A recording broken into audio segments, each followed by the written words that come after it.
Welcome to our channel. Today we how to save on yoga gear with Liforme, beginner guide step by step clearly. Start by researching Liforme's product range. Visit their official website for official pricing. Compare Liforme gear with other brands to understand the market value. Sign up for newsletters to receive updates and promotions. Look for seasonal sales or clearance events on the website. Follow Liforme on social media for exclusive discounts. Consider joining a loyalty program if offered. Check for bundle deals where you can save on multiple items.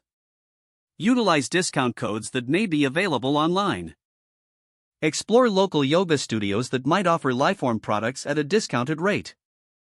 Participate in community events or workshops where Liforme gear might be featured. Read reviews to find out which items offer the best value. Decide which items are essential and focus on those first. Don't rush, take your time to find the best deals. Reuse or repurpose old yoga gear to save costs. Plan your purchases around major sales events like Black Friday or New Year sales. Keep an eye out for referral programs that can lead to savings. Share information about Liforme products with friends to earn discounts. Collect feedback from experienced yogis on their favorite gear. Stay patient, sometimes, the best deals come with time. With these steps, you'll be on your way to saving on Liforme yoga gear effectively. If the page does not load, refresh the browser or try again in a private or incognito window.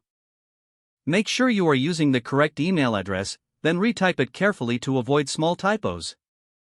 If your password is not accepted, use the reset option and create a new strong password you can remember. Check your spam folder for verification or security emails, then complete any requested confirmation steps.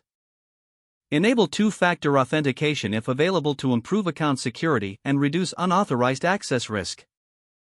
After signing in, review your profile details so your contact information and settings are accurate and current. If you see an error message, note it down and try again after restarting your device and internet connection. Don't forget to like this video and subscribe to our channel for more step-by-step tech guides.